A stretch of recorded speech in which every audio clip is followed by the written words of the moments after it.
Hi, Shani Prideaux, Executive Health Coach. I'm doing another quick video today.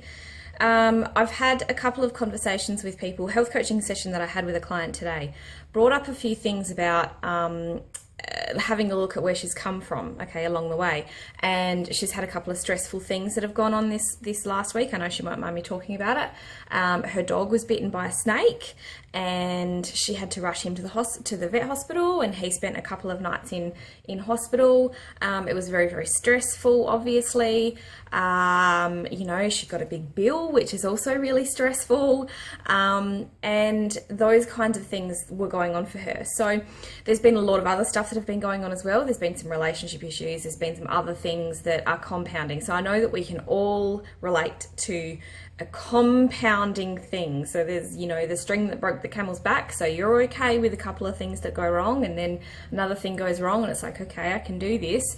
Let's focus our attention on what we can do right. And then it's okay, another thing goes wrong. Oh, right, it's starting to get a bit heavy now. I'd like for somebody else to take my bag for a while. So what she noticed throughout her eating as we kind of went through how her food had gone this week, because this is the coaching I'm doing with her is typically nutrition coaching, but we have to understand that it's not a big difference between nutrition coaching and emotional coaching. It is all a coping thing. It's all stuck in together. There's not a single client that I've had who does things spot on all the time, with no deviation, is 100% checked into their nutritional needs and their body's biomechanisms when no matter how they're feeling day to day. Okay, so every single person is going to have environmental influences and circumstantial things that influence the decisions that you make, the hormones that play in through our body, the way that our body reacts, okay? So, and often when our body starts to get reactive, it's when our primal mechanisms are switching on and our response time gets less. So notice the difference, react, respond, okay? So when you're making conscious choice and you're plugged in and it's on the forefront of your mindfulness in that day, you get to make choices. But when things start to come in and your conscious mind can only focus on a certain number of things at once, your conscious mind is going to deviate to what is the most important, and it's going to fall back onto habits and primal mechanisms. One of those primal mechanisms, this is why emotional eating is so complex. One of those primal mechanisms is to go for the highest calorie food possible.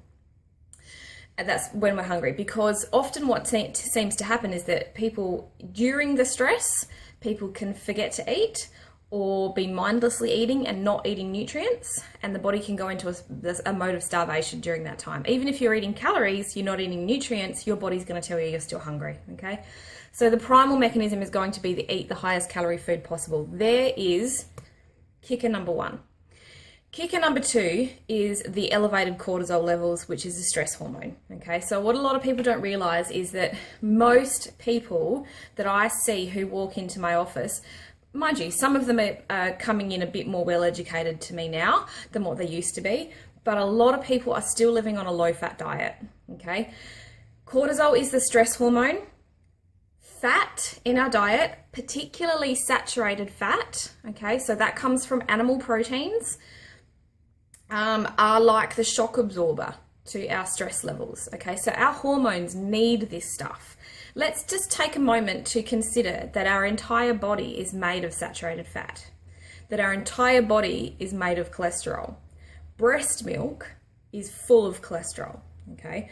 We need this stuff to act like the shock absorber when our hormones and the toxicity levels in our body start to rise, and that is during a stress state.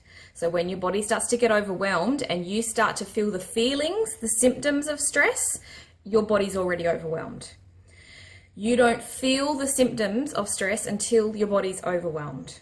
Okay, so when you're noticing that this is why being plugged into your body is so important. When you're not listening to your body's mechanisms, when you're not hearing it when it speaks to you, you're going to miss the signals on the way to full-blown overflow. When you miss those symptoms and the signals, a bug just flew and landed on my eyebrow. When you miss those signals, your body then goes in, like I just said, into a state of overwhelm. And it's like at that point you need to quickly do this repair job instead of preventing mass carnage on a biochemical cellular level, okay? So know that when you are having high states of stress in your life, know that all stress funnels in like this. Doesn't matter where it comes from. Look at my biceps.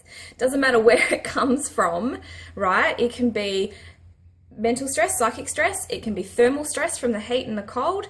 It can, which are completely normal ones. It can be nutritional stress. Dehydration is a stress. It can be emotional stress, relationship stress, physical stress from overworked body. Whatever, it funnels in the same way and has the same hormonal physiological reaction on your body. You need to be eating more saturated fat at those times, or guess what happens? You start to get cravings, and they're usually of the sugary, really, really bad kind. Hot tip for you, okay? Much love, bye-bye.